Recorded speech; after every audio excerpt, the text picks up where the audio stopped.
I hope you're all well. Today, I want to talk to you about what on earth is an email sequence and why do we have to do them?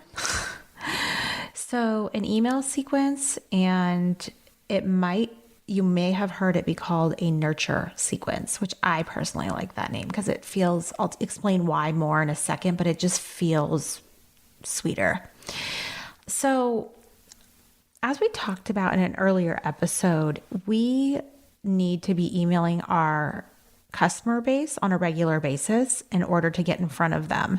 And I recommend that you are sending out emails usually, on a weekly basis, and some best practices there. Let's make it pretty to look at, and let's make sure that we're actually giving them something that is interesting, because what you're doing in this communication is you're opening a conversation with these people and you're building trust, and you want to be seen as the trusted source in XYZ topics. So if you are into health and wellness, maybe you give tips on meditation or stress relief, taking out time for yourself, something good that they're going to, open it. They're going to see your name and they're going to say, oh, what great tips does she have for me this week?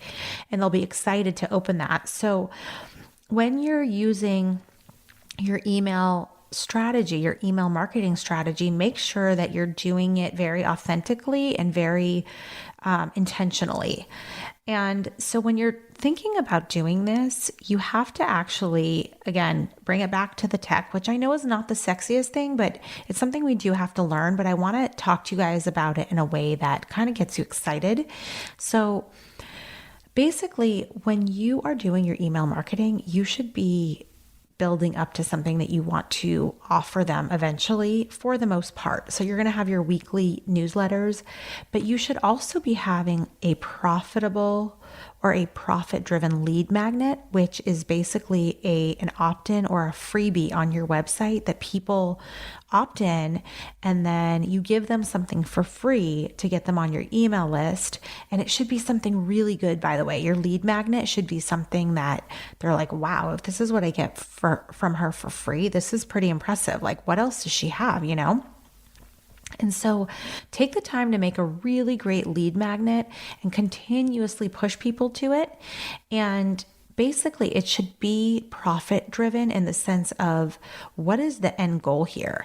So the way that you can really think through your email sequence and your lead magnet should be with the end in mind. So for example, if you want to launch a course on wellness or on let me think of an example, how to teach your kids how to learn from home, like how to homeschool. If that is your end goal, is you want people to see you as being a trusted source, what I have learned is you should not just come out and say, hey, sign up for my course.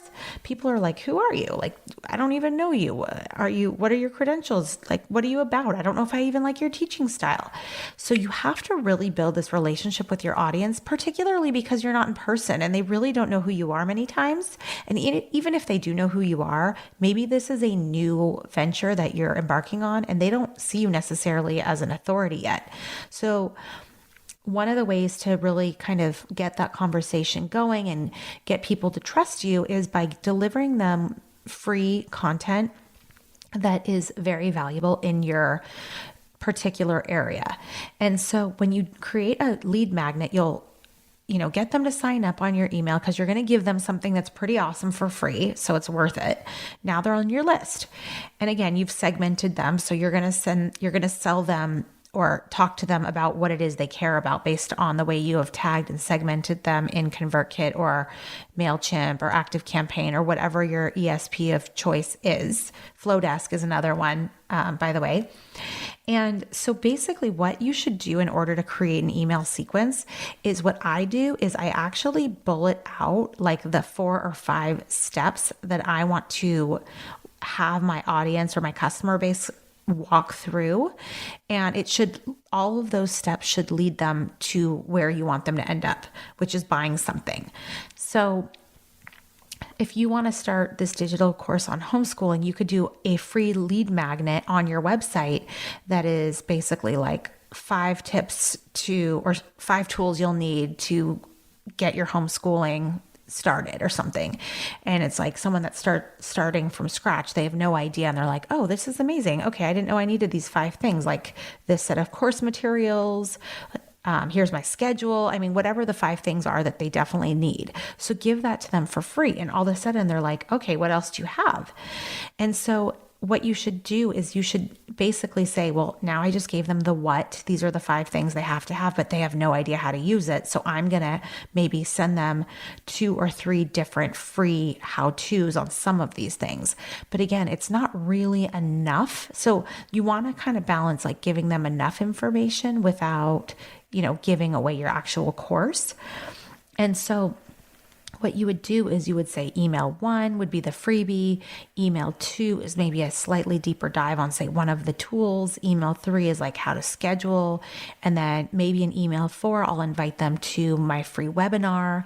And in that webinar, which is an hour for free where they can really get to see you and learn your teaching style in person, then you can say, hey, by the way, since you've joined this webinar for free, I'm going to invite you to my course, which is starting in the next 3 weeks or whenever the timing is. And so you would invite them in your webinar, but meanwhile, you've been warming them up and having this conversation and really just building their trust in this relationship with them over time.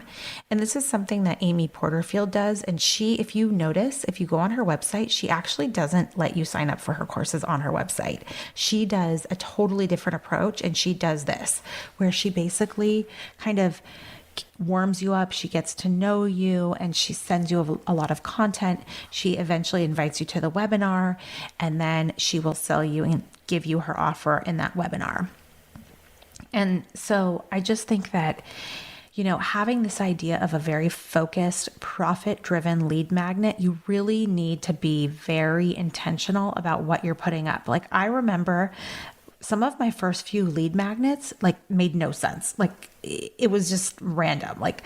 I had one for the Halloween ghost, which is great. It's a really cool tip, but it has nothing to do with how to start your online business, literally nothing to do with it.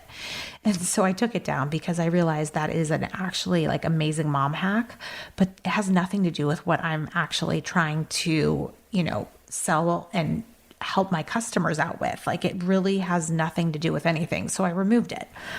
And so I want you to think about what is something I can give to my audience for free that is really kind of sexy and something that they definitely want. And I can give it to them without giving away all of my secrets. It's more of the what, not as much of the how. Because in your course, you can kind of remind them of all of the what's and then kind of walk them through the hows and get them over that bridge. They're on one side of the bridge and you're on the other, and you're going to help guide them over that bridge through your course. And so they will get to the end goal. So the best way I love to think of the nurture sequences is just that. What steps do they need to take to start to trust me? And then how can I lead them to this place where I can give them my actual offer to join me in one of my courses or buy my product, whatever the case may be for you. But write down the 5 steps without actually writing out the emails yet, just so that when you sit down to actually write the emails, you know exactly what it is that you need to be talking about in the email. And it's very targeted, and it will make your email it will make that process so much easier, because you're going to be very clear and very intentional about what it is that you are talking to them about in that email. And you know what's coming next, you know what's come before, and you can really just keep that conversation going in a very authentic and organic way that's, hopefully adding value to them. So I would definitely, instead of diving into your email service provider and start mocking up different emails and getting into your automations and sequences and all of that, I would start with writing out your 3 to 5 email topics that should be leading them down the path of boom at the end, where you want to sell them or make them an offer or invite them to join you in some way or another that is actually a paid product or service.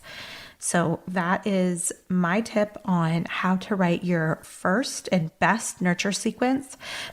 Play around with it, maybe try it out on, your friends and just get their feedback. And don't forget to make them pretty, because we all love beautiful photos, and make sure it's your own authentic voice. And, hopefully you're enjoying the process.